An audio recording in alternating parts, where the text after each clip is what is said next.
Man, if you're a starting pitcher named Jacob, it's been an incredible last couple of days.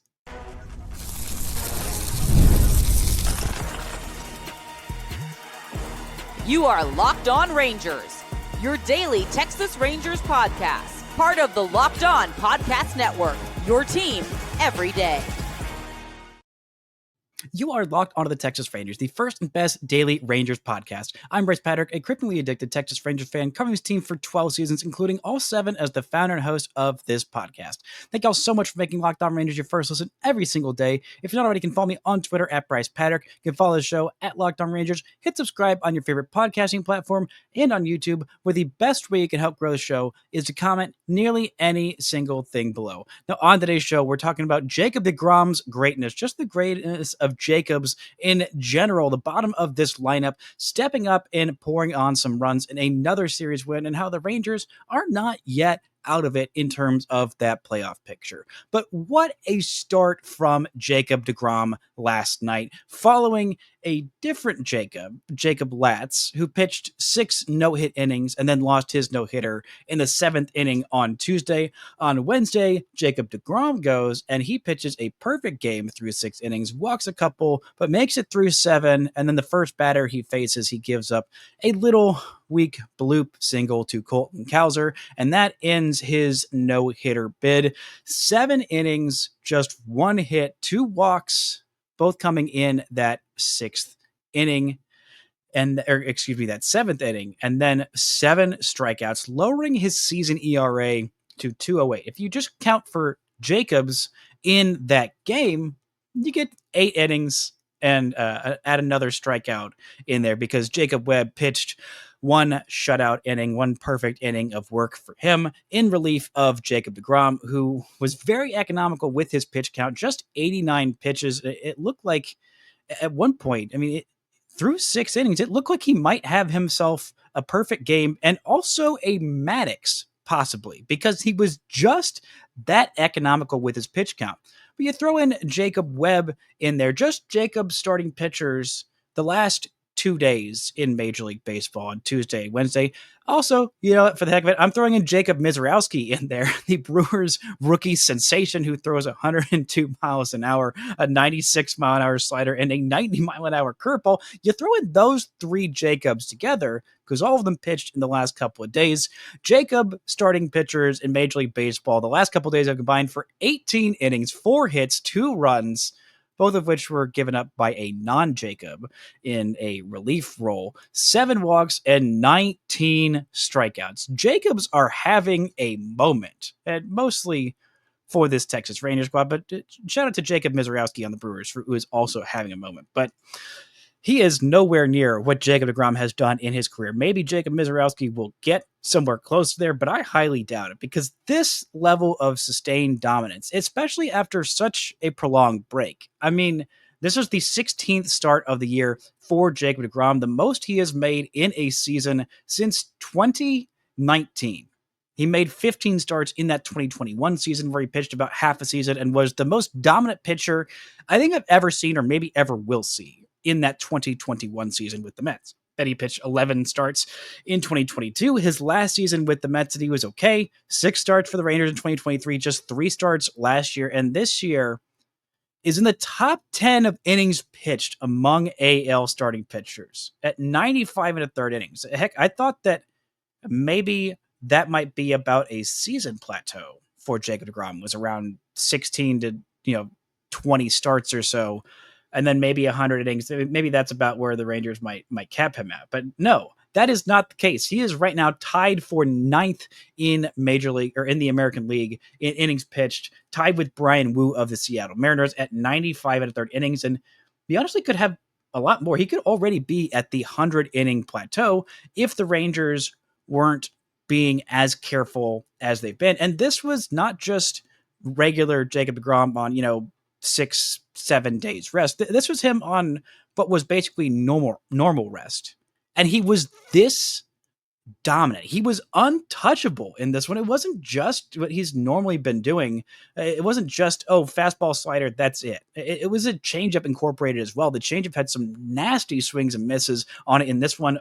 A 36% whiff rate on that changeup, had a 38% whiff rate on the slider, a couple of swings and misses on the four-seam fastball, but mostly it was just dotted up in location, and also some pretty dotted up curveballs. I mean, this was just Jacob deGrom being who he is, an incredibly dominant pitcher, not just a thrower anymore. He's not just chucking 102 miles an hour by you and a 96-mile-an-hour slider. He's not like that anymore. But one of the things that made him so good, and one of the things that made me think, oh, this guy's going to age well, even if he's not, chucking up there, sitting, 99, 100 miles an hour in this one. He did touch 100 miles an hour on one of his pitches in this one, 100.1 miles per hour to be specific.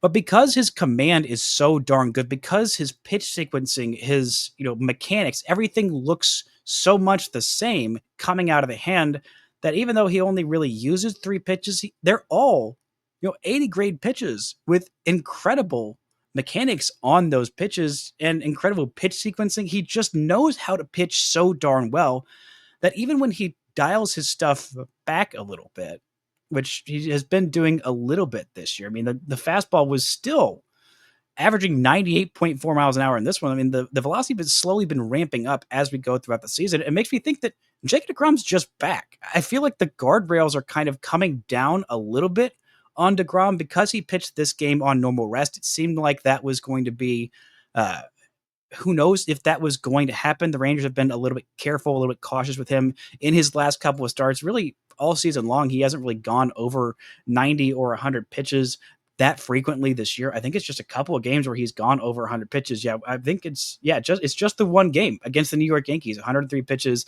in those 7 innings in New York.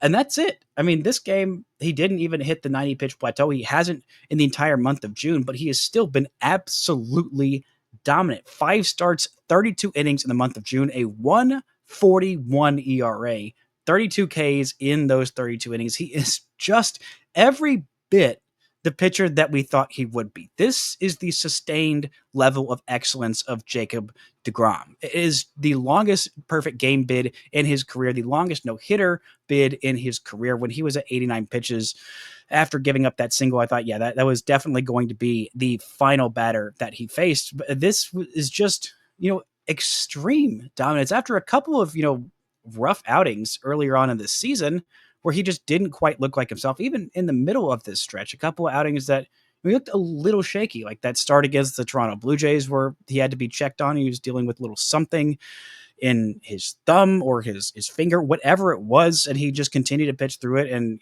went 5 innings and allowed just 2 runs and didn't have a strikeout, which looked kind of weird. Then his next start out against the Cardinals looked okay, but not great. And then since then, still, he's been absolutely dominant. This is the guy that you pay for. This is the guy that has been carrying this Rangers squad, that has needed every single one of these amazing Jacob deGrom starts. I mean, he is just unreal. He is just so incredibly good. And even when him, being a little bit limited, which again, if this is a limited Jacob deGrom going 6 perfect innings and 7 no-hit innings against the Baltimore Orioles, I mean, that's still an absolutely insanely talented pitcher. And, because the rest of the American League has been so darn dominant this year, because there's been so many incredibly good pitchers. Tarek Skubal has been exceptional this year. Hunter Brown has been exceptional this year. Max Fried has been absolutely astounding this year, that maybe Jacob deGrom won't even finish in the top 3 of Cy Young voting this year. But in a normal year, you got a 208 ERA. You multiply this out for a full season's workload, which is about 32 starts. He's on pace for a 6-4 season, a 208 ERA, 190 and 2/3 innings, a little bit less than 190 strikeouts. And that's one of the best seasons that any Texas Rangers pitcher has ever had.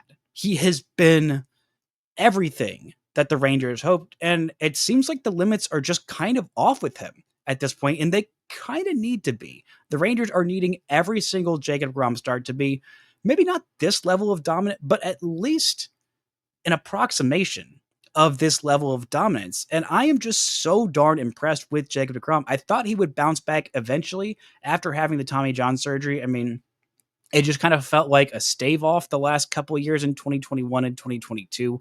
It felt like, they were just kind of waiting and seeing it. It felt like an eventuality that he would get a second Tommy John surgery. And there haven't been that many pitchers who have come back from a second Tommy John, especially in their mid to now entering his late 30s and had anywhere near their level of dominance that they've had before. But he's done it.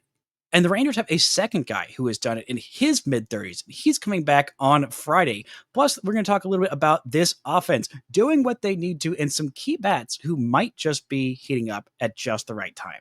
All that and more right after this. This show is brought to you by Supply House. Get the supplies you need from the site that's made for the skilled trades. Supply House. Whether you're in plumbing, HVAC, or electrical work, Supply House is the reliable way to order products online. Their easy-to-use website is packed with helpful resources and the latest product info to help you get the job done right. Plus, with a complete inventory of over 200,000 parts from 400 plus top brands, you'll find exactly what you need delivered fast from coast to coast. Need help with an order? Supply House offers expert support and industry-leading service, so you'll always talk to a real person. And for the trade pros looking for an extra edge, their free Trademaster program offers exclusive perks, like a dedicated phone line, free shipping, and discounts on every order. So join the Trademaster program today at supplyhouse.com/TM and start ordering plumbing, HVAC, and electrical supplies with just a few clicks. Plus, use promo code SH5 for 5% off your first order. That's supplyhouse.com. Shout out to everybody who's making Locked On Rangers your first listen every single day. On tomorrow's show, I'll be back looking a little bit more at this big weekend series against the Mariners and talking about the implications of losing Cody Bradford for not just this year, but possibly next year. But this has just been such an incredibly good year for the Rangers rotation, for Jacob deGrom, who I think this year and the next couple of years, for sure, if he can sustain anywhere near this level of dominance for not just this year, but next year, and who knows about the year after that, then Jacob deGrom might just be etching his plaque in Cooperstown. Because right now, I'm not sure if he is going to be a Hall of Famer, but bouncing back, showing that, okay, he's not just done. It wasn't just that, 6-7 year stretch where he was the most dominant pitcher on earth. And then that 3-year stretch from 2021 to 2023 where he just couldn't stay on the mound. But when he was on the mound, he was absolutely untouchable.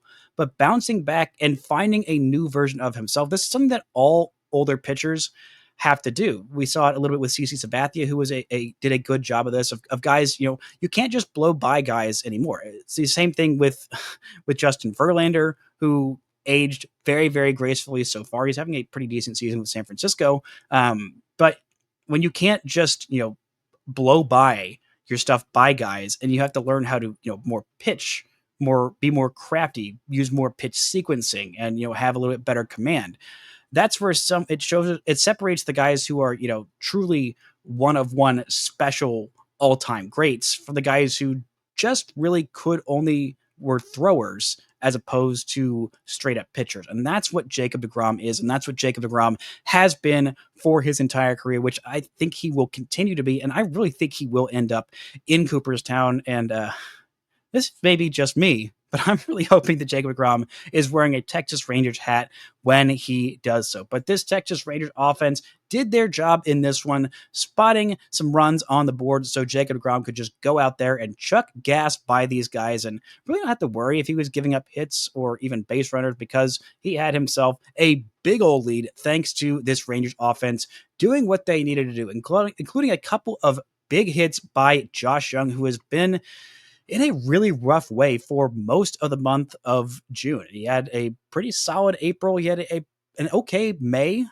in what was a mostly horrendous offensive month for the entire team. Josh Jung was the Rangers' best hitter in the month of May, which means he was just really an average version of himself. He didn't have that special of month. I think he was below an 800 OPS for that month, around 780 something. Because I remember the Rangers putting up a graphic for it in the early parts of June, and I was like, wow.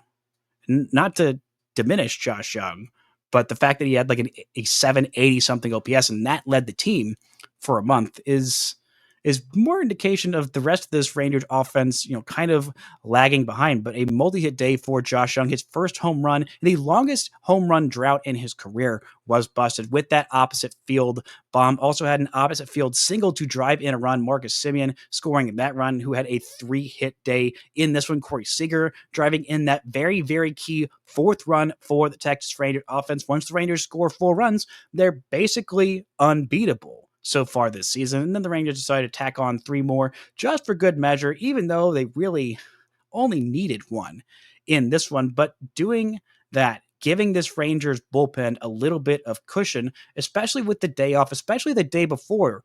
I mean, Jacob Webb had a really, excuse me, I'm getting my Jacobs confused. Jacob Latz had a really great start in that game on Tuesday, but the Rangers had to use the vast majority of their high leverage arms in that game. Basically, only Sean Armstrong. And if you want to count Jacob Webb as one of the Rangers' high leverage arms, then you can.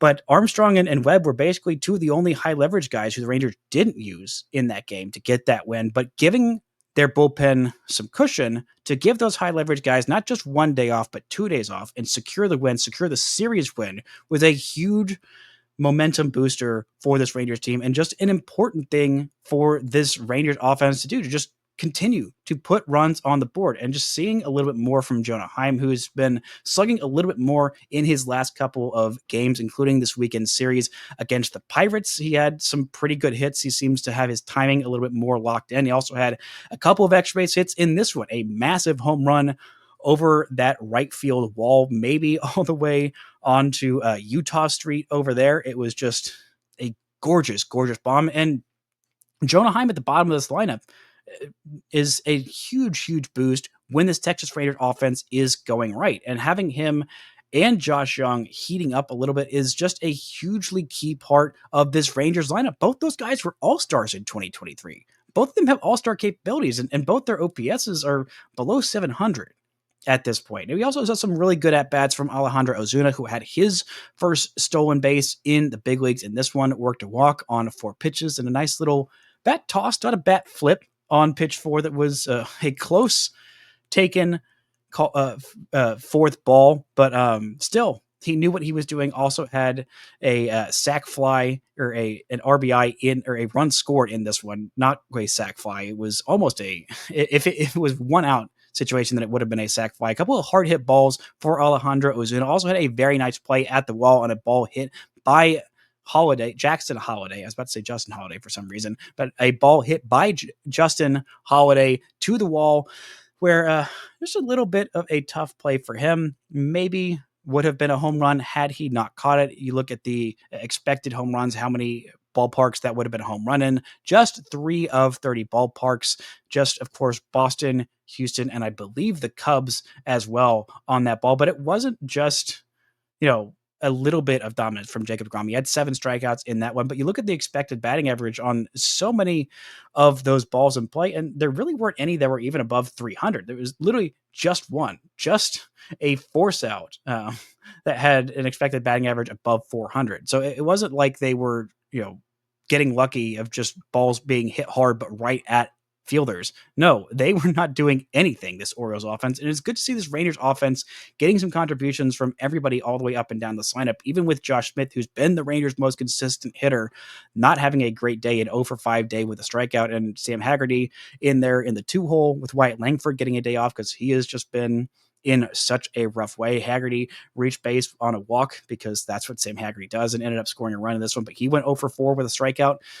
Seeing the rest of this Rangers lineup just stepping up, doing enough in this one, including an Adolis Garcia sac fly after sandwich in between a couple of strikeouts for him on the day.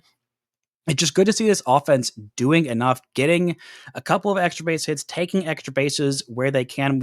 We saw a lot more of that small ball in the extra innings win on Tuesday, but just this offense, getting some depth to it, getting some contributions from everywhere up and down this lineup, because not everybody's going to be hot at the same time, and they just need every single one of these hitters to be good. They need every one of these hitters to be at least competent, and for large stretches of their career, they have been. And so just seeing so much offensive downturn, especially taking advantage of what was not a great pitching staff, not even a good pitching staff in this one. You saw the starting matchup between Brandon Young and Jacob deGrom.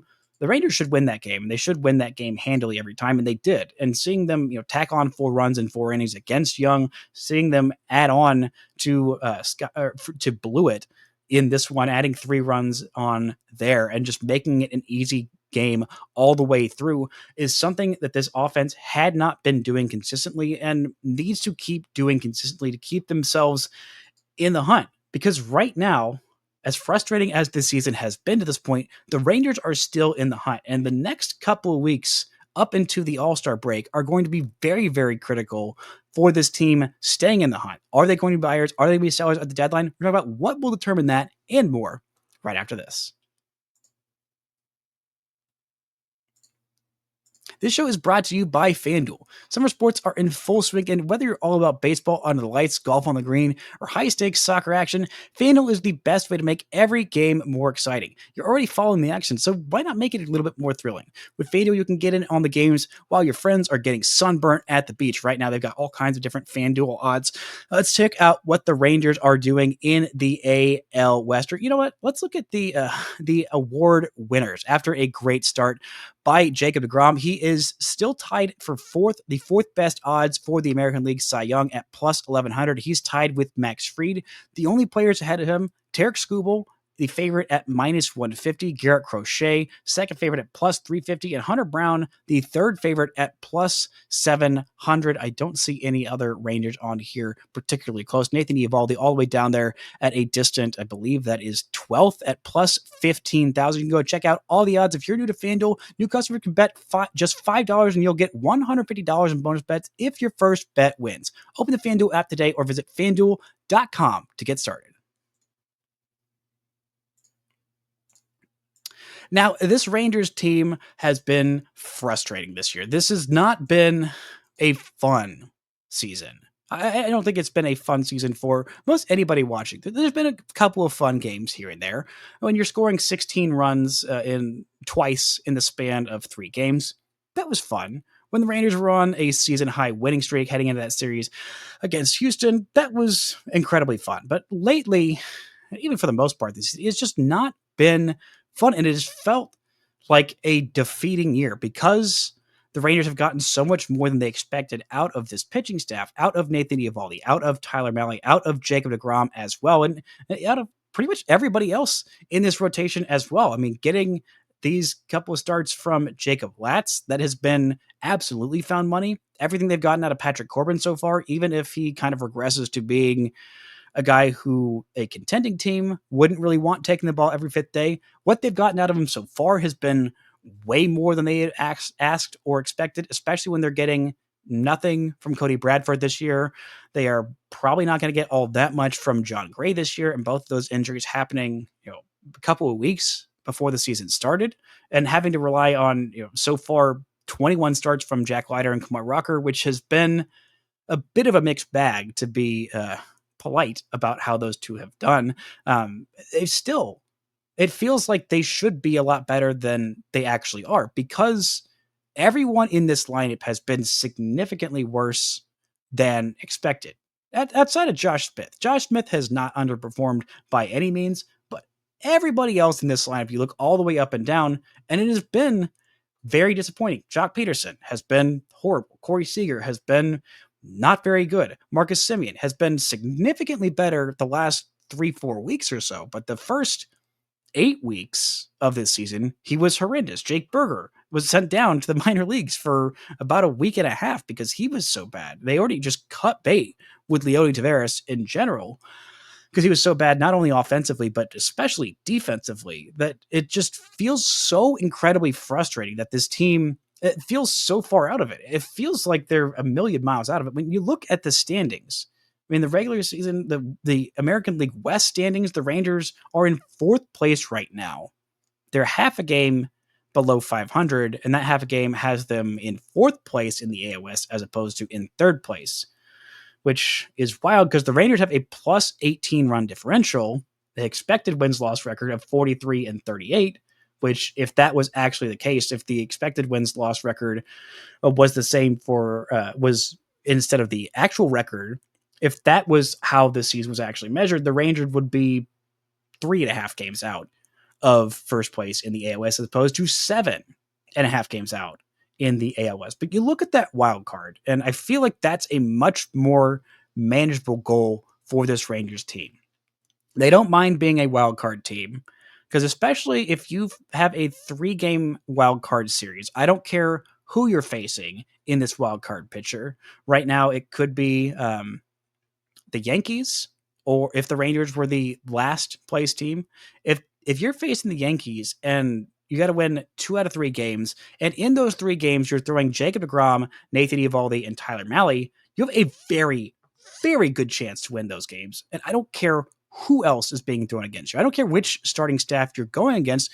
If those are your top 3 with how they've been doing this year, the Rangers have a chance to win every single series they're in, because 75% of your games of the postseason are going to be started by probably one of those 3 guys. And the last game that's not being started by those guys is either going to be started by, well, some combination of Kumar Rocker or Jack Leiter or maybe John Gray at that point. But at that point, if you're combining a piggyback start from, Rocker and Leiter, or maybe Patrick Corbin, or it would have been nice to have Cody Bradford, but he is not going to be pitching this year. But still, that is just such an incredibly lethal combination. And right now, in the wild card spot, the Rangers have a big series this weekend against the Mariners, not just because it's a divisional game, because right now the Mariners are holding that final wild card spot. There are 2 teams in between the Rangers and that final wild card spot. The Angels, who are 40-40. Rangers right now are 40-41. And then the Guardians, who are 40-38. So a game and a half above where the Rangers are. And then in that final wild card spot, you have the Seattle Mariners, who are 41-38. They have a better run differential than the Rangers. As of this recording, they are about to start playing an hour after I am recording this. So maybe they will be a game and a half ahead of the Rangers. But right now, they are 2 games ahead of the Rangers. So at most, they will be 2.5 games above the Rangers in the standings heading into this weekend series in Arlington, where the Rangers have a chance to get themselves securely back into this race. No matter what happens in this final game of the series between the Seattle Mariners and the Minnesota Twins, if the Rangers sweep this series against the Mariners, they're going to have a better record than them. And probably, depending on what happens with the Angels and the Guardians this weekend, the Rangers might be in a playoff spot by this weekend. Heck, they're not even that far away from the Toronto Blue Jays, who at this point are 3 games ahead of the Rangers. And then the Tampa Bay Rays, who the Rangers are 5.5 games behind for that top wild card spot. So this season has been so frustrating on so many fronts, mainly offensively. And I still think that eventually this team will figure it out and get to being about a league average offense, because, I mean, they're still at this point, they still have, basically a 500 record through 81 games of the season. We are literally halfway through this season at this point. The Rangers are a little bit below 500, but the rest of the American League is not that good. Like, I am not that scared of any of these teams that are ahead of the Rangers in the rankings of this wild card seat. I mean, the Rays, maybe they'll end up staying this good. I don't really understand how they have one of the best run differentials in the American League. It's the 3rd best run differential in the American League. It's better than anybody in the AL West. It's better than anybody in the AL wildcard spot. I mean, right now they have a plus 77 run differential and are 10 games above 500. Heck, they might even pass the Yankees and put the Yankees into that wild card mix. But the Blue Jays, I have no idea how they are 5 games above 500. That makes no sense to me. The Mariners, I really think that they are a lot more fallible than they seem to look early on this season, when their offense was clicking and their pitching rotation was dominant and their bullpen was absolutely dominant. I'm not really scared of the Cleveland Guardians. I feel like they are a little bit fraudulent. I feel like their pitching staff has been better than it was last year, but their offense, they just lost too much, and Jose Ramirez can't carry an entire offense. And the Angels, I have no idea how they are 500. They alternate between being absolutely dominant and absolutely terrible. They go in these 2-week stretches where they're just on incredibly streaky runs. And I don't think that they have the veteran leadership and the veteran talent to, sustain long stretches of winning without those big stretches of cratering. And you look at the teams behind the Rangers, I'm not particularly scared of them either. The Boston Red Sox are just a clubhouse nightmare right now, carried a whole lot by their rookies, which is not really a sustainable way to maintain winning. You look at the Royals, their offense has been pretty terrible this year. The pitching staff is really darn good. You look at the Twins, who not that long ago, when the Rangers were playing them, they were an above 500 team, but they have fallen into a crater the last 10 games. And really basically since that Ranger stretch has kind of sent them tumbling. I thought, okay, well, maybe the Orioles will start to claw back into it. But right now, they're 7.5 games back of the Mariners, and it will take a lot for them to claw back into things. So you look up and down this wild card picture in the American League, it's not necessarily a whole bunch of particularly frightening teams. The Rangers of these teams, I think, are definitely the most frightening and are absolutely the most frightening team to face in a postseason series because of that rotation and because they have so many bats who have been there and done that and thrived and dominated in October not that long ago. It was really just basically a year and a half ago that the Texas Rangers were absolutely obliterating every single pitching staff in front of them en route to their first ever World Series championship. And I know it's been a hard road, a frustrating road to get there. They still have Bruce Bochy at the helm. They still have an incredible Jacob deGrom. They are getting Nathan Eovaldi back, who has been absolutely unhittable this season, and pairing him back in this lineup or into this rotation, and eventually, hopefully, getting Malley back sooner as opposed to later. Man, the sky is the limit for this Rangers team, and the offense is definitely going to determine how they get there. If Jacob deGrom can be anything like this, the offense, the bar for offensive competence goes way, way down, and I have a whole lot more hope in this team figuring it out the more I see Jacob deGrom being this dominant, this long, and this often. That's going to do it for today's show. Thank y'all so much for listening and subscribing, and until next time, don't forget to enjoy baseball.